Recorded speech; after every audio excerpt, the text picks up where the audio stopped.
Ma che bello questo granchio finto, sembra proprio vero, giusto? Se avete visto il video della pesca al polpo, sicuramente avrete riconosciuto lui, il protagonista assoluto, anzi, per dirla tutta, era lui.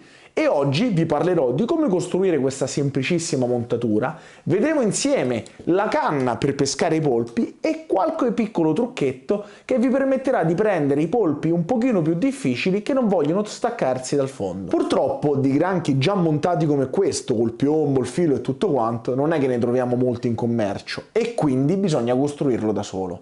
Quello che vi serve è sicuramente procurarvi un bel granchione di gomma. Ci sono diversi tipi e misure, vedete, un po' più piccoli, un po' più grandi, di plastica più dura, di plastica più morbida, rossi, bianchi, blu. In realtà se li trovate, anche se costano qualcosina in più, molto realistici come questo qui, io vi consiglio di prenderlo. Tanto un granchio finto vi dura tutta la vita e se non mettete ancorette non c'è modo che possiate perderlo sul fondo del mare. Per iniziare abbiamo bisogno del nostro bel granchione, di un piombo piatto. Io vi consiglio dai 50 ai 100 grammi, dipende dalla dimensione del granchio. Se il granchio è piccolino 50 grammi andranno bene, se è più grande 100 grammi e siamo sul sicuro. Solitamente questa non è una pesca che si fa con forte corrente, quindi il mare calmo ci permette anche di utilizzare un piombo leggero. Però orientatevi su quelle misure che vi ho detto. Un cacciavite e poi un filo del 100, 120, 140, non andate troppo in là, non scendete troppo se no si rompe. Allora, prendete il filo, servono una cinquantina di centimetri e lo appoggiate sul dorso del granchio. Con la punta del cacciavite lo fate entrare dentro, come sto facendo io, e lo fate uscire da questa parte qui. Ecco, una volta che è uscito, vedete come si trova, è facilissimo farlo.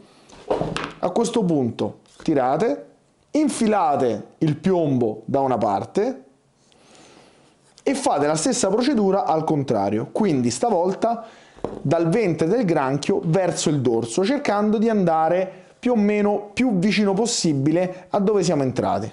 Se lo mettete qui, sempre col cacciavite, ecco qua, il filo è uscito. Lo sistemiamo qui sopra, facciamo un bel nodo scorsoio, ci vorrà un pochino per tirarlo perché... Ecco qua ragazzi, e il gioco è fatto, è davvero una cavolata. Tagliate con le forbicine, ecco qua, il gioco è fatto. Arriviamo qui sopra a una trentina di centimetri, anche qui tagliate, e fate una solina, come vi ho fatto vedere in questo video qui. A cosa serve l'asola? Ve lo spiego in un secondo. Se avete notato bene, questo granchio ha il piombo bianco. Il piombo bianco di questo tipo non si trova in commercio e dobbiamo farlo noi con una polverina magica, così che si può dire. Questa me l'aveva regalata mia moglie e se mi seguite su Instagram lo avrete notato. E questa polvere serve a plastificare il piombo. Però se vi interessa scrivetemelo, ve lo faccio vedere in un mini video. Ma torniamo al nostro granchio. Come avrete visto qui ho concluso il terminale con una solina. A cosa serve questa solina?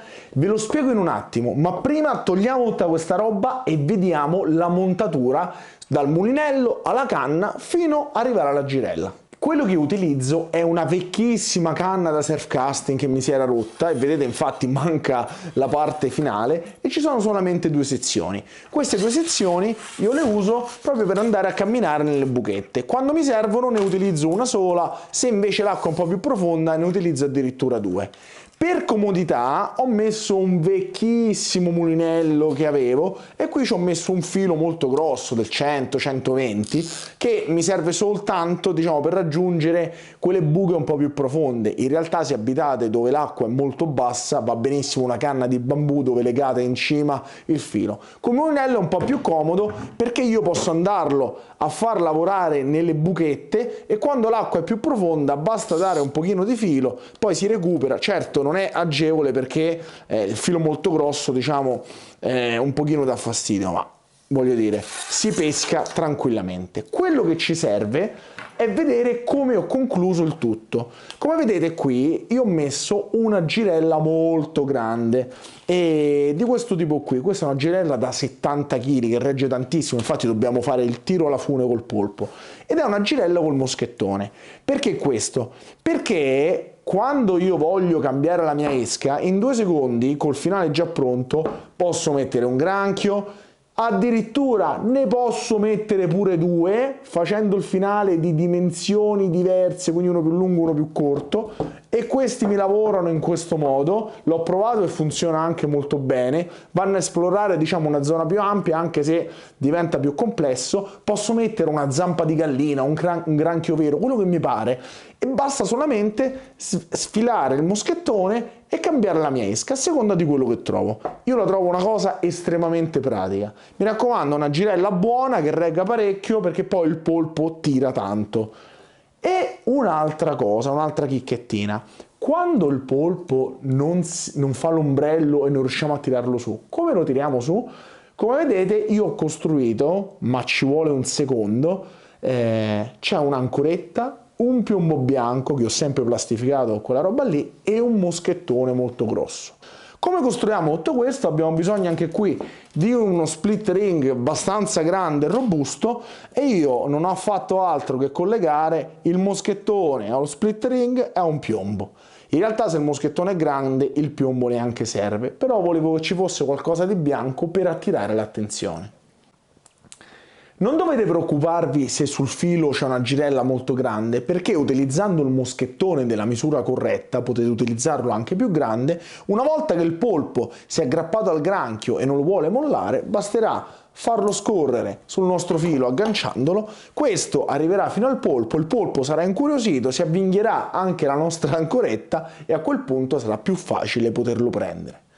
Come vedete, la pesca al polpo è davvero semplicissima e secondo me questo piccolo espediente vi consentirà di utilizzare tutti i tipi di esca che volete. E sapete una cosa? Io quando vado a mare mi porto granchi di diverso colore, perché magari a seconda della giornata o del fondale può rendere meglio un granchio rosso piuttosto che un granchio bianco o così via.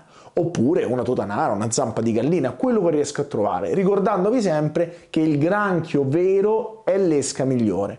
Ora, io so che tra voi ci sono persone che questa pesca la fanno e sarei contento se nei commenti mi scriveste anche come pescate voi, che tipo di montatura utilizzate, perché magari potremmo trovare qualcosa che funziona ancora in maniera migliore. Detto questo, vi saluto, mi raccomando, se vi piacciono video di questo tipo legati al mondo della pesca e al mare in generale, iscrivetevi al canale e noi ci vediamo alla prossima. Ciao!